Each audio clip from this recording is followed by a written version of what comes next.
Información, historia e investigación a través de los datos. Ponemos la lupa sobre diversos temas que afectan a la sociedad y que no siempre se encuentran en las portadas de los medios de comunicación, ya sea ciencia, política, tecnología o problemas sociales. Siempre con las cifras en la mano. Arrancamos.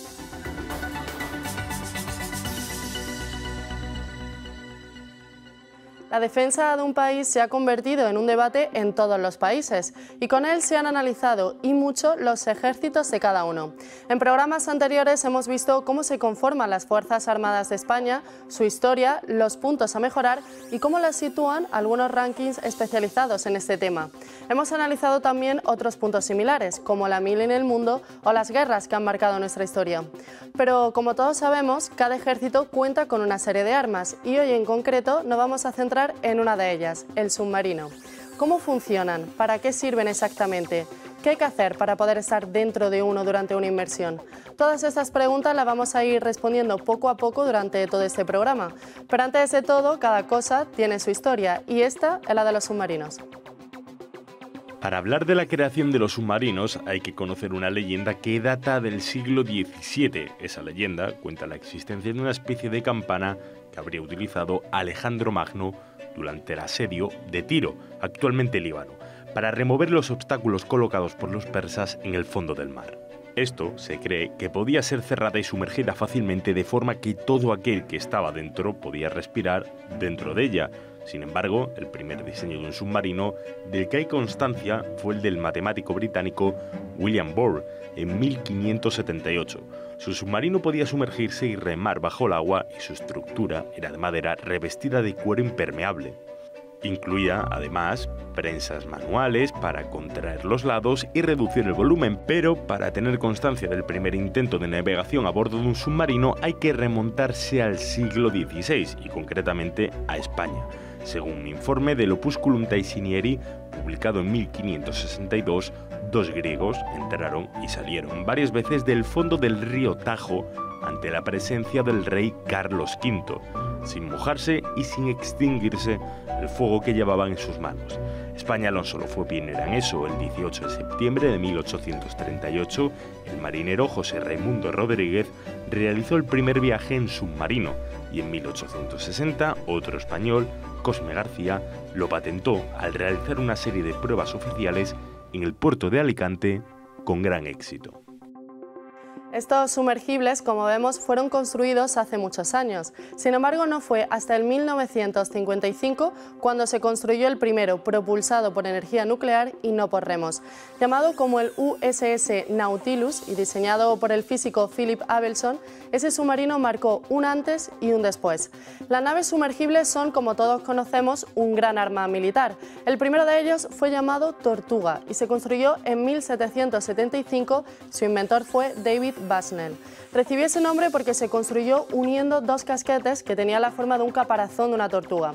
Fue el primero que se utilizó en un conflicto bélico, concretamente en la Guerra de Independencia de Estados Unidos. Solo tenía capacidad para una persona y contaba con una bomba manual, similar a un fuelle, que renovaba el aire en su interior cuando se necesitaba. Aunque fue el primero, este sumergible no tenía aún la capacidad para atacar. Intentó, eso sí, hundir un barco de guerra británico en la bahía de Nueva York, pero fracasó en el intento. No obstante, no fue el único submarino utilizado en esta guerra y tras su creación, otros muchos aparecieron para ser usados en otros conflictos bélicos. Los submarinos no solo se han utilizado durante la Guerra Civil estadounidense, sino también durante otros conflictos bélicos. El submarino, llamado Flach, fue diseñado y construido en 1866 por el ingeniero chileno-alemán Karl Flach. Fue utilizado durante la guerra que Chile libró contra España entre 1864 y 1866. Este submarino estaba totalmente hecho de hierro y alcanzaba una velocidad de 2 a 3 nudos. Durante la Primera Guerra Mundial los submarinos también fueron utilizados.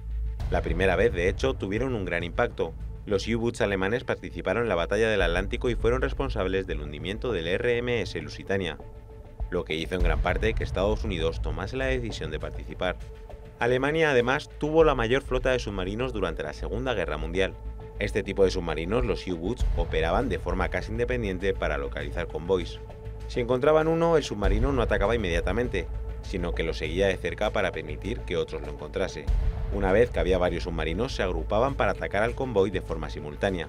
El papel de este tipo de arma de combate fue tanta que hasta Winston Churchill escribió que llegó a tener dudas sobre la victoria final de los aliados. Dejemos ahora a un lado la historia y pasemos a la actualidad. ¿Cuántos submarinos tiene España? Es una de las preguntas que podemos hacernos sobre este tema. La cifra ya les adelanto que no es muy alta. La Armada Española actualmente cuenta con un solo submarino de la clase Agosta, el Galerna, que está en servicio. Ante esto, muchos expertos sobre este tema y muchos militares alertan de que la situación geoestratégica de España y los acontecimientos actuales exigen que nuestro país se haga con más submarinos. Si miramos atrás, vemos como esta situación no era lo normal. España contaba hace unos años con hasta 8, 4 de la clase Dafne, S-60, Delfín, Tonina, Marsopa y Narval. Unos submarinos que fueron dados de baja del servicio entre el año 2003 y el 2006. Los otros 4 eran de la clase Agosta S-70, Galerna, el único que se conserva, Siroco, Mistral y Tramontana. Estos, excepto el Galerna, fueron dados de baja entre 2012 y 2024. Como vemos, es muy poco el hecho de tener solo uno. ¿Y se están poniendo soluciones? Sí, pero no. La Armada prevé incorporar otros 3, pero los plazos de entrega se han ido retrasando con el paso de los años. Esos submarinos, según los plazos actuales, podrían ser entregados a la Armada en 2026, 2028 y 2029. Su incorporación podría permitir que España controle de forma parcial el estrecho de Gibraltar y una mayor disuasión mediante su capacidad de ataque terrestre. Pero la compra de submarinos no es la única opción, también está la construcción. Nuestro país se encuentra inmerso en la construcción del submarino S-81 Isaac Peral, un buque desarrollado por Navantia que posiciona a España entre los pocos países del mundo capaces de diseñar y fabricar un submarino de esas características. Según la Armada, solo 10 naciones de todo el mundo tienen la capacidad para poder construirlo. Cuenta con una eslora de 80 metros y un desplazamiento de 3.000 toneladas en inmersión. Aunque lo más llamativo y novedoso de este buque es su sistema de propulsión independiente del aire, que le permite estar sumergido durante semanas sin la necesidad de salir a la superficie. Esto aumenta su discreción y además reduce su vulnerabilidad, algo indispensable en este tipo de armamento. Este submarino, como decimos, es 100% español, algo de lo que muy pocos países pueden presumir. ¿Y cuándo va a empezar a operar? Según la Armada, en 2030, como mucho, esperan poder tenerlo operativo. Por otro lado, ya sabemos que todo mejora con el paso del tiempo. Juntos a los nuevos avances y todos los procesos, los productos se van modernizando. Y esto también pasa en el mundo de los submarinos. En estos últimos años se han empezado a fabricar los llamados submarinos nucleares, aquellos que son propulsados por un reactor nuclear. Las ventajas, además, son varias. No tienen la necesidad de salir a la superficie con frecuencia para renovar el aire, pueden operar a larga velocidad durante largos periodos de tiempo y no necesitan ser reabastecidos a corto plazo. Es decir, que durante los primeros 25 años de vida de este tipo de buques, la potencia no tiene que ser reabastecida. Eso sí, como en todo, también hay riesgos. Algunos de los accidentes nucleares y de las radiaciones más graves de la historia han tenido ese tipo de submarinos involucrados. No todos los países tienen submarinos nucleares. Estados Unidos, como en otras ocasiones, gana este ranking con un total de 68 buques de este tipo. En segundo lugar, pero con diferencia, está Rusia, que tiene 36.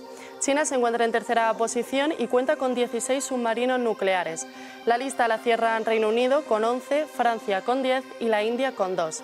Sin embargo, en los próximos años pueden añadir también Australia y Brasil, que van a estrenar un buque de esas características en torno al año 2030. Por otra parte, con esto también puede haber malas prácticas, como es el caso de los narcos submarinos. Un narcosubmarino es un buque construido por narcotraficantes, sobre todo procedentes de México y Colombia, para transportar cocaína a Estados Unidos y a España. Los submarinos se empezaron a utilizar para este tipo de prácticas, sobre todo a finales de la década de los 90.